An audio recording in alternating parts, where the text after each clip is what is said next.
Okay, so we go through the process of the financial analysis. It turns out that this is a financially viable decision. Like this makes sense, particularly as the company grows. So then the second step of a PEO exit analysis is, okay, assuming this makes sense financially, then this next step is a practical validation.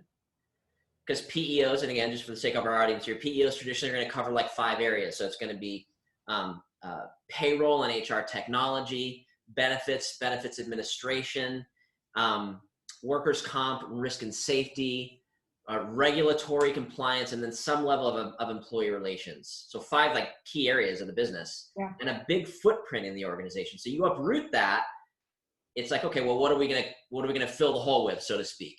So we go through this process. Tell us what you learned about the organization as you evaluated, one, filling the hole, but what was needed as the organization grew or evolved in the future as you rethought or reimagined what HR should look like, not in a PEO? Yeah, I think that I think our team member experience in general is really important to us. Yeah. And when you're co-employed in this PEO, it becomes very hard to make it your own. Yeah. It's very helpful when you're smaller, but as you're growing, you want to be able to have something for recruiting, and you say, here is our branded offering.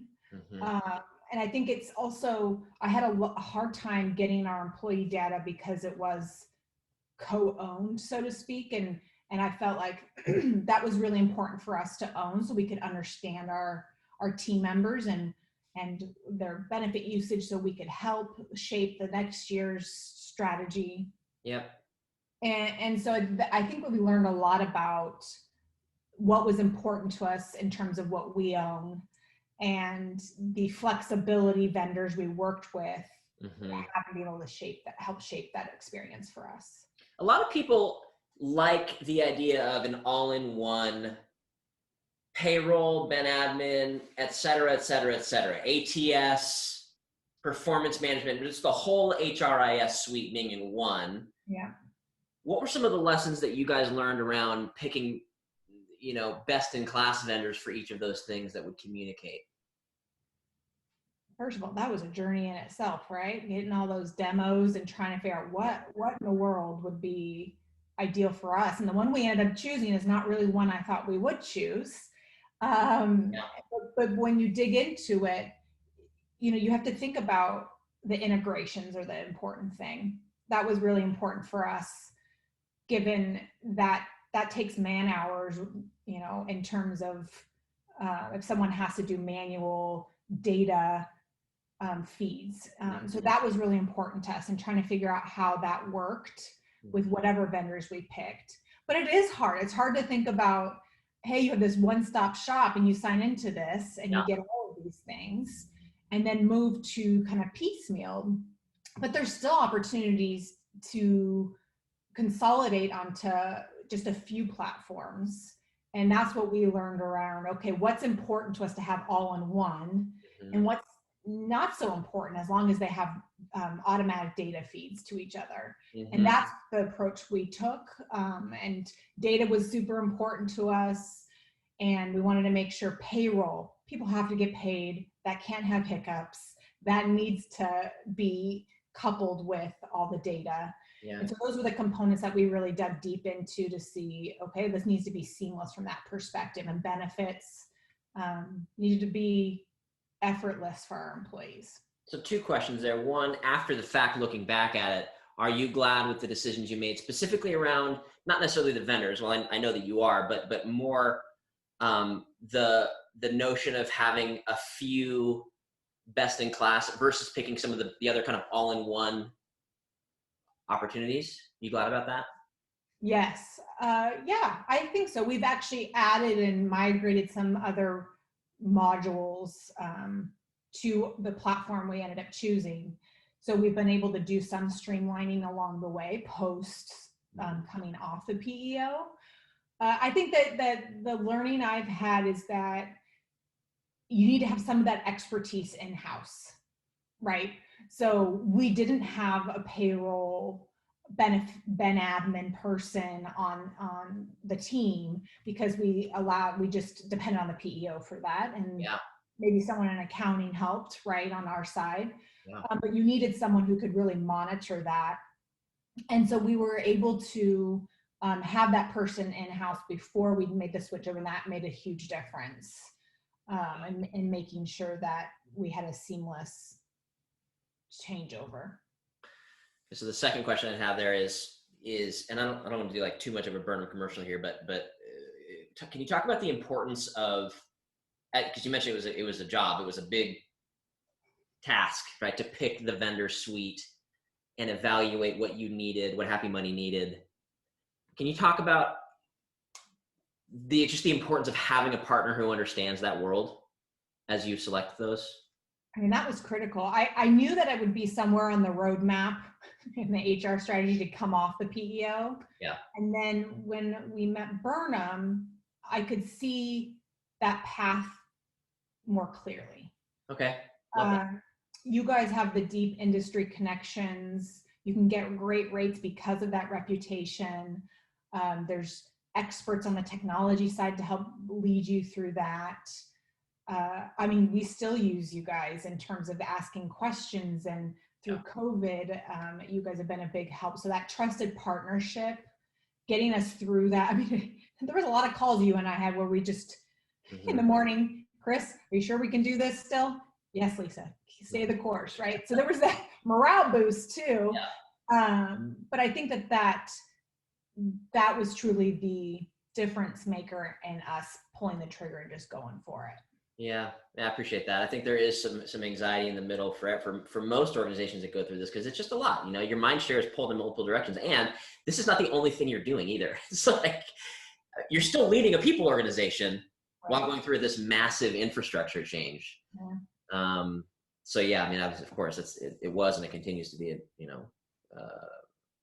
privilege to go through that with you guys. Okay, so. Financial validation. Does this make sense financially? Detailed financial analysis. Check the box, yes. Yeah. Okay, practically, what are we going to fill the hole with? Who are our vendor partners?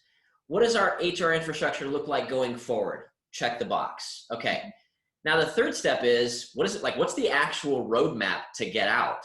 Like, what's the calendar? Who's going to do what when? How do I make sure I don't have like a lapse in workers' comp coverage or benefits, or how do I make sure people get paid on time? Et cetera, et cetera, et cetera, et cetera. So what were some of the things that you guys learned around the process? And specifically, like, how would you coach somebody who, where you were a year and a half ago, looking ahead at this project? I'd say expect a bumpy road. It's a beast. Right. Wow. And you have to unwind a lot of, it's kind of gross, but like that yarn ball or hairball of what a PEO offers, and you have to unwind that. Yeah. And we are post 7.5 months post shift off the PEO. Yeah. And I think it is really taking us a full year to get our internal processes fine-tuned so we understand what our rhythm is. But I would give the advice of know what your deal breakers are in terms of what has to go right. Like, what are the things on day one that have to go right? For us, it was payroll and benefits. Mm-hmm. If those went smooth, we could handle all the bumps all around us. Yeah. I really wanted clean data going from the PEO over to the platform, and that didn't necessarily happen perfectly on day one. Yeah. And we're still working through how we can optimize our data and make it better. So I think it's just making sure you have expectations that are realistic, that you're ready for some bumps, and that you champion your team through that. Yeah. But then know what your must-haves are, that you're really going to fight to the end to make sure that they go well. What was the big cultural impact of this move for Happy Money? Huge. Oh my gosh. I remember I got a little teary-eyed when we did open enrollment and we had all this branding. Yeah. Happy Money. It was happy open enrollment. It wasn't a PEO. And I think that people really felt like we had arrived, like we're legit. We have our own package of offering, and it was well received from our employees. I also think that there was this component of working with Burnham where people came away from open enrollment having learned something, taught them about benefits and how they can be a smart consumer. So there was that education piece that's really important to us around that financial wellness and mindfulness that we want to teach our own members, our customers, that we want to do that in-house too for our team members. Yeah, aligning the benefits communication with the strategy of the organization, I think, is one of like the first things that an organization should focus on. But it's easy to let that, for some reason, to just kind of let it slip to the background because, we just got other stuff to do. Here's your copay, here's your deductible, here's your premium. Thanks. But I think the halo effect of really putting an emphasis on this, I mean, certainly it sounds like from your perspective, but from our perspective too, it was cool to see your employees really, really connect to that. They did, yeah. And I think it seems like it's continued, really. It has, yeah. And it was interesting because before open enrollment, the year before, people didn't really attend. It was like, hey, these are there. They were boring. But the next year when we used Burnham and we had the rebranding, it was like new life and people were interested in learning. They really wanted to understand how their benefits might change with the switchover, and what they ended up coming away with was so much more than that, because they learned what they need to be thinking about when they're thinking about medical versus dental versus vision. And that was really exciting to see. Yeah, it's interesting. This is one of the things we see with PEO a lot is you have the 35 employee organization who is drawn to the idea that they're going to handle everything for us. Yeah. And then that very thing, they're going to handle everything for us, becomes the problem actually at 120 employees or 90 employees. Right. It's like, well, they're handling everything for us, but they're also handling it for the other 150,000 customers that they have, like literally, or in this case more actually, at the vendor you were with. And so there becomes this one size fits all boilerplate like method that you get to now recapture and make it your own. And I think that is one of the key advantages of leaving PEO. Yeah, there's definitely a sweet spot in there from a head count. I think like it's always painful no matter when you do it. My perspective was if we do it around 150, 200 people, it will be less painful because we'll have less employees to kind of bring through that change. Mm-hmm. And so I think there is a sweet spot because PEOs are super attractive for a very small company. 100%. And who doesn't have a good, big HR team to help do things. So there is that sweet spot of like, okay, when does this now make more sense for us to own a lot of this in-house? Well, can you imagine doing it right now? COVID aside, forget COVID, but at the employee count you guys are at right now, it would be a very different experience. Very different. Yeah, we're at 320, right around 320 now, and it would be more painful. Yeah, that's a great piece of advice for your whatever colleague is watching this. I think that's just a good piece of wisdom from someone who's been through it.